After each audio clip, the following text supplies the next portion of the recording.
¿No sabéis que los que corren en el estadio, todos a la verdad corren, pero uno solo se lleva el premio? Corred de tal manera que lo obtengáis. Todo aquel que lucha, de todo se abstiene. Ellos a la verdad para recibir una corona corruptible, pero vosotros una incorruptible. Así que yo de esta manera corro, no como a la aventura, de esta manera peleo, no como quien golpea el aire, sino que golpeo mi cuerpo y lo pongo en servidumbre, no sea que habiendo sido heraldo para otros, yo mismo venga a ser eliminado. Gracias, Padre, te damos porque nos permite reunirnos en tu nombre y en esta hora dispuestos, Señor, a meditar en tu palabra, te rogamos que traiga bendición a nuestra vida y gloria a tu nombre, en Cristo nuestro Salvador. Amén. Tomen sus lugares, por favor, hermanos. En 1981, la película Carros de Fuego popularizó la historia del escocés Eric Henry Liddell, un misionero reformado que ganó la medalla de las Olimpiadas en París 1924. Liddell sorprendió al medio cuando se negó a correr la prueba de los 100 metros, que era su especialidad, porque se efectuaría en domingo, en el Día del Señor. Pero 5 días después ganó la de 400 metros. Cuando se preparaba para esta carrera, su masajista le pasó una nota que contenía el texto de 1 Samuel 2:30, dice: yo honro a los que me honran, y efectivamente Dios lo honró. Liddell ganó el oro olímpico y se convirtió en un héroe popular en Escocia, y fue elogiado además por su congruencia como cristiano.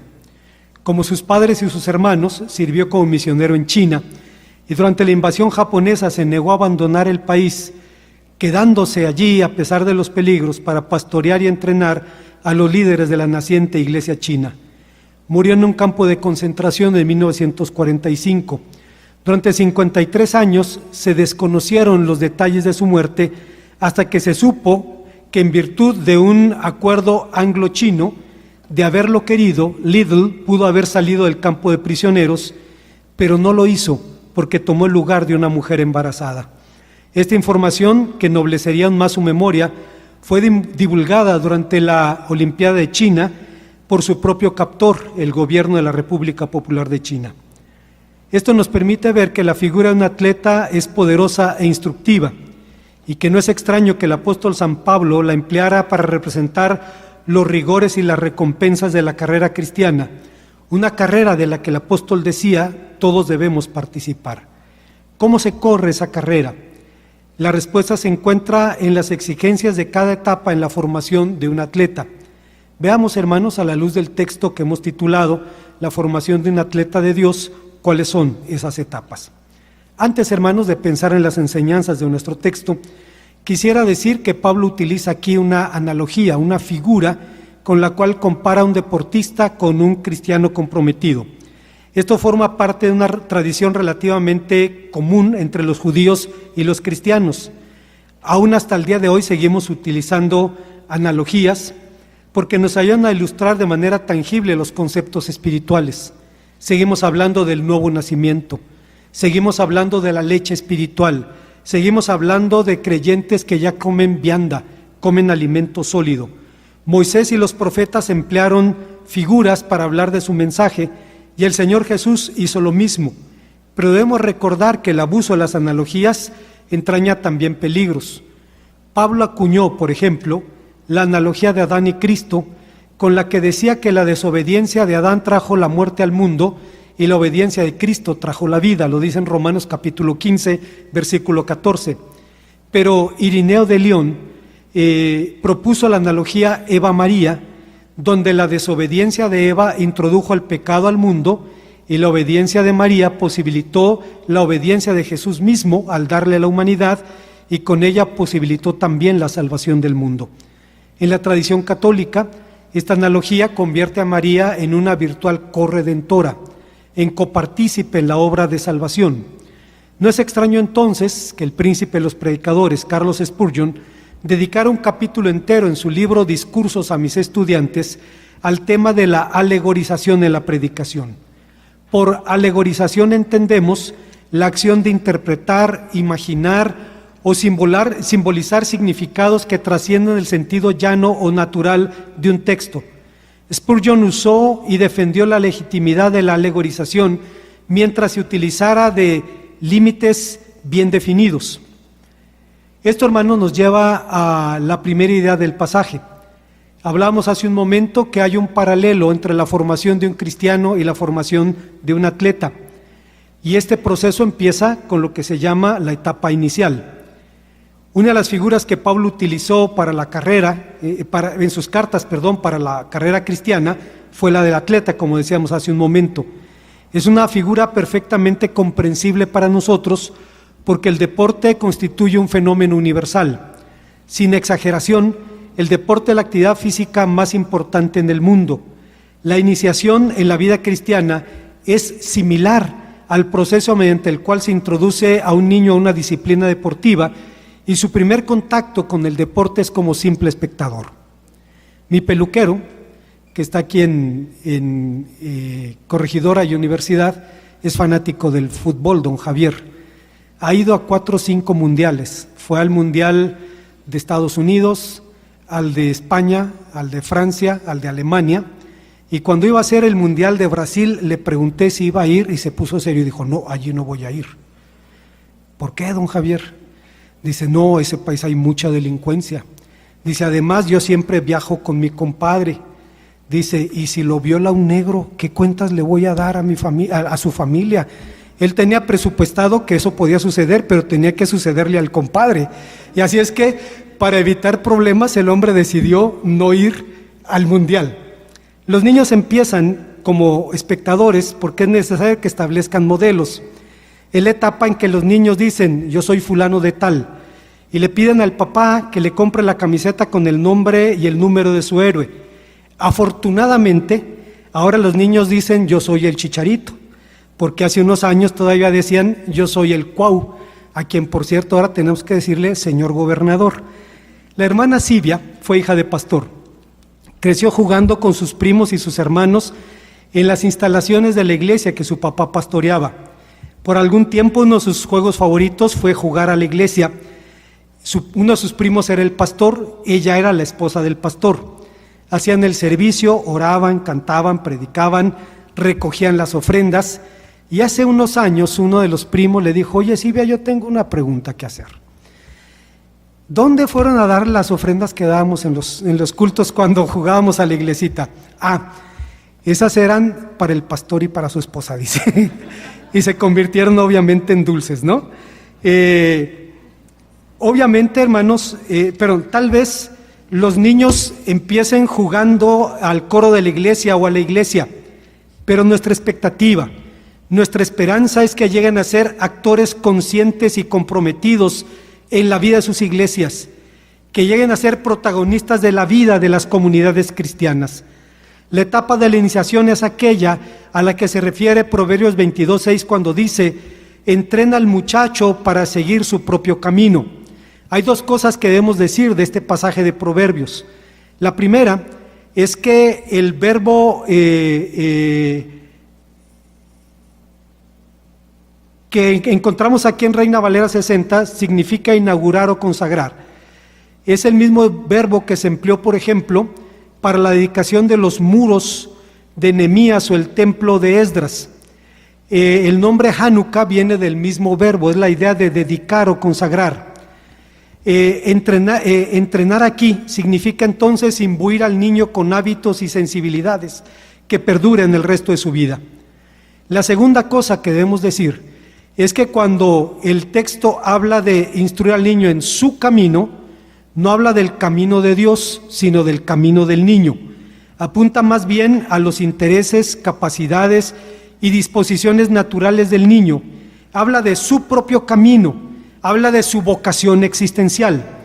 Matthew Henry, un puritano que vivió hace 300 años, decía que la época de la niñez y de la juventud es la época de la instrucción del camino que se ha de seguir en la vida.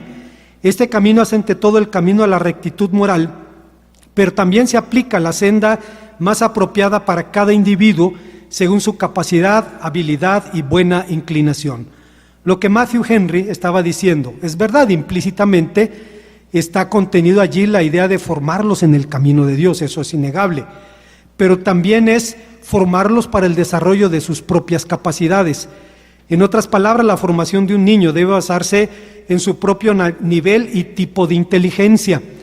Hay varios tipos de inteligencias. Hay una inteligencia manual. Yo admiro a mi consuegro, el hermano Fernando, porque él repara su coche, le cambia la transmisión, hace lo que necesite hacer sin haber estudiado mecánica. Tiene inteligencia manual, tiene esa habilidad que le lleva a hacer las cosas por su propia cuenta. Entonces, necesitamos ver el nivel y tipo de inteligencia, su personalidad, su sensibilidad, y no reprimir sus inclinaciones a favor de la que nos gustaría que tuviera, o mucho menos para que fuera lo que nosotros querramos que sea. En síntesis, hoy día sabemos que los seres humanos aprendemos la mayor cosa de lo que aprendemos los primeros 5 años de vida. Y Matthew Henry decía que todo lo bueno en la religión, en la ciencia, en conocimientos prácticos, en la juventud se aprende. Será una buena base para el crecimiento mental y espiritual, de forma que no se aparte del buen camino cuando se haga mayor. Hay un paralelo entre la formación de un deportista y la formación de un cristiano. La primera etapa es donde participa como espectador. Viene a la iglesia, eventualmente juega a la iglesia, pero su nivel de compromiso llega en esta etapa hasta allí. Hay una segunda etapa, que es la etapa de la práctica. Cuando se forma un deportista, se le enseña o se le señalan mecánicas y reglas del juego para que el juego tenga sentido para él. Un espectador debe saber cuál es el objetivo de la disciplina, cuáles son sus reglas básicas y cómo ganar legítimamente, pues de otra manera no podrá entender lo que está viendo. Por su desinterés en el fútbol americano, Francisco Gabilondo Soler decía que el fútbol americano es un deporte donde unos señores se disfrazan de marcianos, hacen un círculo, empiezan a correr como locos, se caen al suelo, se levantan, vuelven a hacer el círculo y empiezan otra vez con el ciclo. Hace unos años, hermanos, un grupo de los jóvenes de nuestra iglesia se dispuso a formar un equipo de fútbol femenil. Y entonces las chicas se organizaron para tener un partido con un equipo de una comunidad donde teníamos una misión. No teníamos portera, y entonces alguien le dijo a Blanquita Díaz, que era muy fácil, que la idea era agarrar la pelota cuando llegara al área y no dejar que se la quitaran por ningún motivo. Bueno, pues con esa instrucción la hermana se dispuso a servir como portera, y cada vez que la pelota llegaba al área y las enemigas venían en tropel detrás de ella, Blanquita cogía la pelota y se metía a la portería para que no se la ganaran. Y no es necesario decir cómo quedó el partido, hermanos, cómo quedó el marcador. Fue abrumador la derrota que sufrieron las chicas. Sin embargo, hermanos, entender un deporte no hace a nadie deportista. No basta saber cuál es su mecánica. En los estadios los jugadores son insultados por cometer errores, pero son insultados por personas a las que si les permitieran bajar al campo, harían ridículos peores. Así que un niño debe tener el más temprano contacto posible con el deporte, debe practicarlo. Es claro que debe empezar al nivel de su propio desarrollo físico, de manera que adquiera gusto por él, hasta que llegue a considerarlo parte importante de su vida. En los círculos especializados se identifican diferentes etapas en la instrucción deportiva de un niño. La primera es la formación multilateral, que tiene como propósito desarrollar las más variadas formas de coordinación, la familiarización con elementos del pensamiento táctico. La siguiente etapa es la formación específicamente deportiva, cuyos objetivos ya son el desarrollo de destrezas y habilidades específicas, el desarrollo del pensamiento táctico y el aprendizaje de tácticas particulares en el deporte escogido. Es también el momento en que los niños empiezan a adquirir identidad de equipo. Es la etapa en la que todavía el papel de los padres es importante, es fundamental. Del mismo modo, en esta etapa el niño necesita el apoyo de sus padres para su desarrollo espiritual. Es muy raro que un niño o un jovencito puedan madurar como cristianos sin el apoyo de una familia.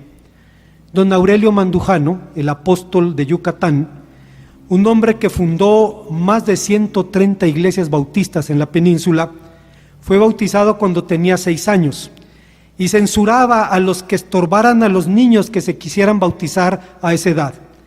En respuesta a la objeción de que bautizar niños tan pequeños es riesgoso, pues es posible que se aparten después, don Aurelio decía, siendo un anciano, que todavía no tenía planes de deserción. Claro, el hombre siempre reconoció el papel de su familia y de su iglesia en su formación como cristianos. Es interesante, hermanos, que aunque Aurelio Mandujano ha sido llamado así el apóstol de la península, no fue el iniciador de la obra bautista en la península. Hace 60 años, 70 años, Cuba estaba más cerca de México. Era más fácil ir de Cuba a Yucatán que de la Ciudad de México a Yucatán. Y la obra la empezaron los cubanos, entre los yucatecos. Empezaron con un programa de radio, los invitaron a cruzar el mar para venir a Yucatán, sembraron iglesias allí y entonces dijeron, queremos pertenecer a la Convención de Cuba. Y los hermanos dijeron, no, ustedes deben pertenecer a la Convención de México. Y le hablaron a la Convención Nacional y le regalaron decenas de iglesias. Ahí están, sembradas, con liderazgo establecidas. Después llegó Aurelio Mandujano y bueno, empezó la mejor etapa del avance evangélico en Yucatán. El hombre siempre reconoció a su iglesia y a su familia en su desarrollo. Cuando un joven cuenta con ese soporte, empieza a descubrir las bondades de la vida cristiana, adquiere identidad, sentido de pertenencia, sentido de trascendencia, es decir, sabe que su tarea trasciende este mundo, que tiene horizontes que van más allá de este mundo terrenal. Uno de los problemas de traer a los niños de iglesia en iglesia es impedirles que puedan establecer relaciones sólidas que pueden durar el resto de su vida. En la práctica de la vida cristiana, en algún momento el creyente descubre que lo que el apóstol San Juan decía es cierto, cuando afirmaba que este es el amor a Dios, que guardemos sus mandamientos, y sus mandamientos no son gravosos. Cuando descubrimos que no son pesados, que no son onerosos, descubre que el yugo del Señor es fácil y que su carga es ligera, y descubre también el gozo de la obediencia, la alegría del servicio, los beneficios de la disciplina, las bendiciones de la comunión fraternal. No sé, hermanos, si existe algo que merezca el nombre de envidia santa, pero si hay algo que merezca ese nombre, yo lo he sentido. He envidiado a nuestros niños que tuvieron la bendición de crecer en una iglesia. Envidio a las familias que pudieron formar a sus niños en el conocimiento del Evangelio. El haber tenido la bendición de disfrutar de una familia extendida donde experimentamos el amor de Dios a través del amor de los hermanos. Seguramente todo joven cristiano cuyo testimonio despierta interés en algún amigo no cristiano ha escuchado preguntas sobre lo que hace y por qué no hace lo que no hace. Para muchos de esos jóvenes no creyentes resulta tan extraño que alguien pueda vivir así, pueda portarse así, que cuando ve que es posible puede llegar incluso a anhelar ser así. En el seminario tuve un compañero, el pastor Sergio Urbano, que pastorea en la ciudad de Monterrey. Su papá era profesor del TEC de Monterrey y él estudiaba también allí. Y cuando se encontraban en los pasillos, en los salones de clases, Sergio se acercaba y saludaba a su padre con un beso en la mejilla. Un compañero suyo lo vio y ver eso para este joven fue como recibir un golpe con un bat. Él odiaba a su padre, no toleraba la presencia de su padre, no aceptaba verlo cerca, aborrecía su voz y su memoria. Y cuando ve que alguien puede acercarse y saludar públicamente, sin ninguna vergüenza, a su padre en la mejilla, fue como un golpe de bat para él, y le preguntó, ¿cómo es posible esto? Y permitió a Sergio poder compartir el Evangelio con aquella persona y decirle que la diferencia siempre la va a hacer el Señor. Hay una tercera etapa en la formación de cualquier creyente y en la formación de cualquier atleta, y es la etapa del compromiso total. La última etapa en la formación de un deportista es aquella a la que se le llama etapa del rendimiento puro. Aquí el jugador está preparado para rendir al máximo sus posibilidades en el deporte y se dedica exclusivamente a él. La formación de un deportista fue de lo general a lo específico. Las primeras etapas fueron un modelo de trabajo global sin especialización, para vivir la mayor cantidad de experiencias y prácticas posibles, pero poco a poco se va especificando el trabajo hasta que en la edad adulta el atleta dedica sus esfuerzos al rendimiento de un solo deporte. A estas alturas, la injerencia de los padres es nula. Ahora es por cuenta propia. Ahora es una decisión personal. Cuando un deportista llega a este punto en su carrera, si quiere ser verdaderamente profesional, entiende que ha asumido un compromiso que demandará de él una dedicación total. Está obligado a dedicarse a su profesión, a vivir para ella. Sabe que la elección elige un régimen de vida excepcional. Ahora no puede dormir a la hora que quiera. Ahora no puede levantarse cuando quiera. No puede tomarse el día de descanso cuando le plazca ni tomar vacaciones cuando lo juzgue conveniente. No puede comer lo que le gusta. Ahora debe comer lo que necesita. Cuando digo esto recuerdo a Kenji Kotsugi, un ingeniero japonés que estuvo en Querétaro por varios años y estuvo en la iglesia, un hombre creyente fiel, con quien comíamos con cierta frecuencia, y cuando nos invitaba a comer a su casa, pues comíamos comida japonesa, que cuando uno la prueba y le encuentra el encanto es fabulosa, pero la primera impresión es abrumadora. Parece insípida, las cosas casi crudas.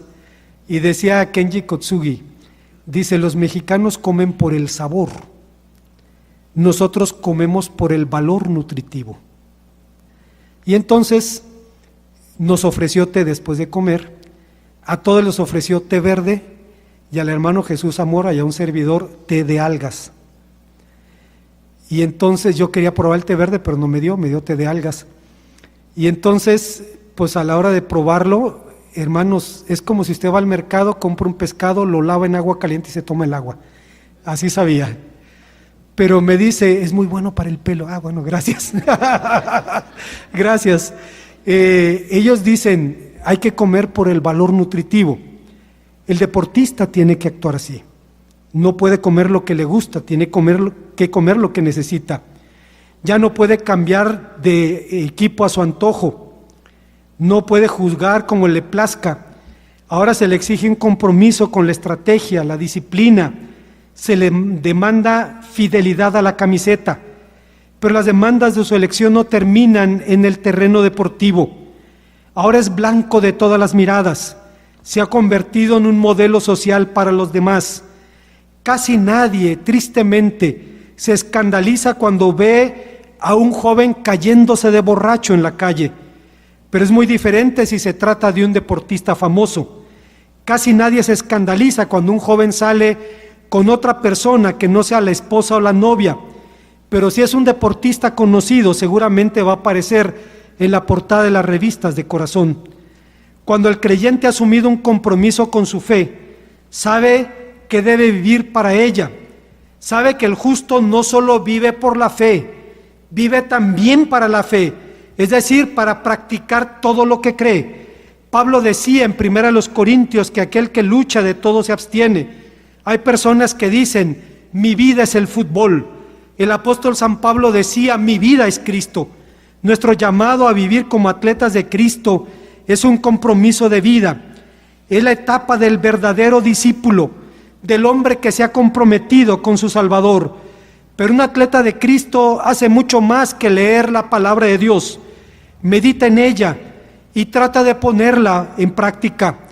Un atleta de Cristo hace mucho más que asistir a la iglesia, ayuda a fortalecerla y si no la hay, a edificarla.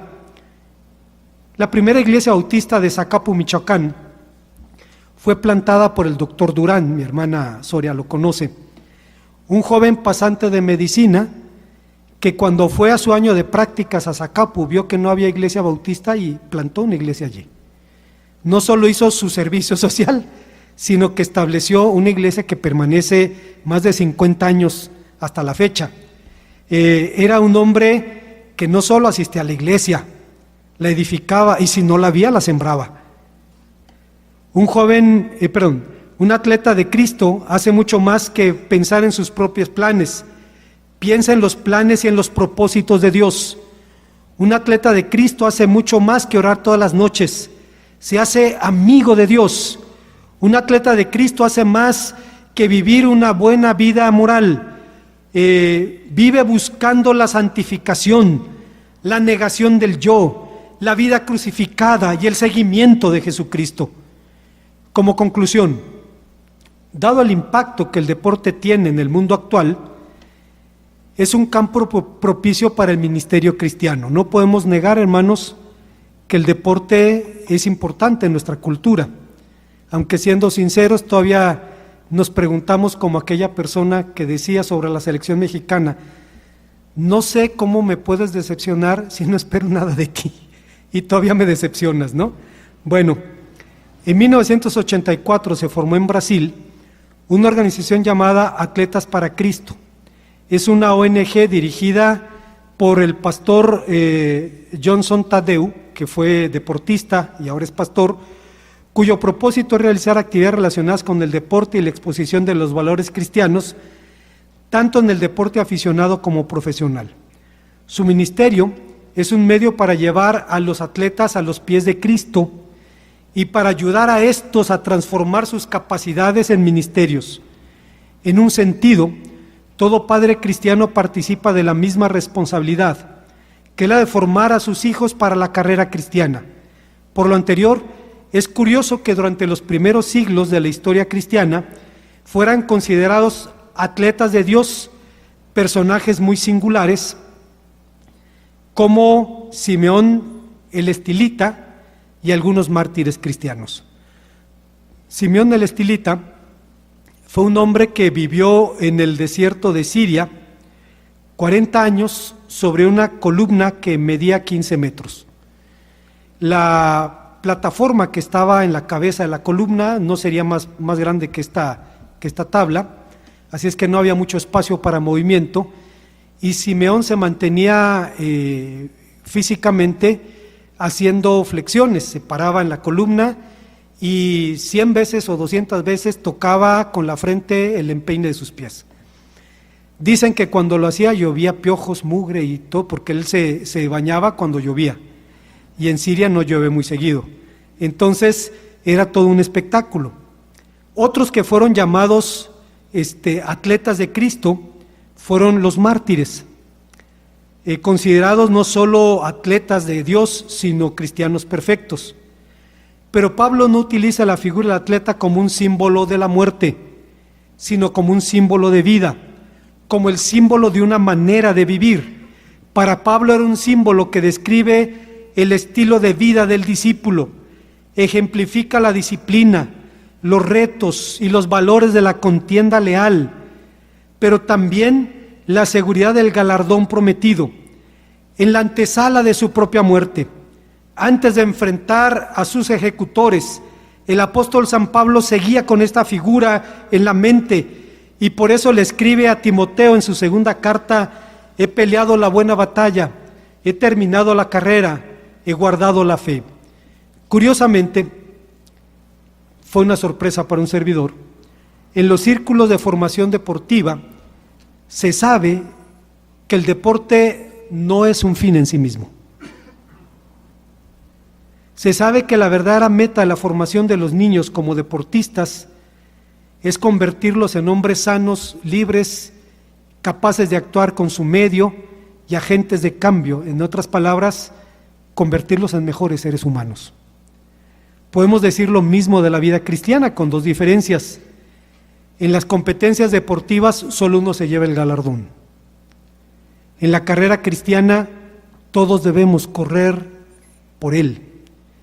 Y la segunda cosa es que en el deporte, a final de cuentas, si el propósito es convertir al atleta en un mejor ser humano, en la vida cristiana es convertirnos en algo mejor, es transformarnos a la imagen de Jesucristo. Una vez más, hermanos, me sorprende gratamente que Pablo tomara una figura de su cultura, la del atleta, para representar la vida cristiana con sus retos, con sus desafíos y con el galardón prometido. Somos llamados, hermanos, a ser partícipes de la vida cristiana así. Como un atleta empieza como espectador, en algún momento de nuestra vida llegamos así a la iglesia. Después empezamos a practicar la vida cristiana, el servicio, hasta que llegamos al punto del compromiso total. A partir de allí, así como un atleta vive solo para su deporte, el cristiano debe vivir solo para Cristo. Termino con esto. En los años 60, hermanos, la economía de China era del tamaño de la economía de México. Con sus 1,000 millones que tenían en aquel tiempo, eran del mismo tamaño. En 50, casi 60 años, China se transformó en la superpotencia que es ahora. ¿Cómo pudieron hacerlo? El deporte nos da una pauta. Hay niños chinos que salen de su pueblo y dejan a su familia, los llevan a la escuela de gimnasia o de clavados, del deporte que sea, y literalmente viven esclavizados para el deporte. Criaturas de 10, 11 años que no ven a su familia, no juegan, no tienen tiempo de esparcimiento y se dedican totalmente al deporte. Saben que es la única posibilidad que tienen de trascender en su país y saben que es la posibilidad que tiene también su familia. Pagan un precio muy alto, hipotecan una parte de su vida, su infancia y su adolescencia, pero cuando vemos a niñas de 13, 14 años con el oro olímpico en los primeros lugares en el mundo, sabemos que hubo un precio muy alto que pagar. La vida cristiana es así. La vida cristiana demanda de nosotros todo, demanda nuestra vida. Y Pablo utilizó de una manera muy hábil esta figura para hablarnos de aquellas cosas a las cuales Cristo nos ha llamado y para hablarnos también del galardón que nos ha prometido. Oremos a nuestro Dios. Gracias, Padre, una vez más, porque nos permite reunirnos en tu nombre y ahora al meditar en tu palabra queremos rogarte que, Padre Santo, hables a nuestra vida a través de ella, que podamos ponerlo por obra en Cristo Jesús. Amén.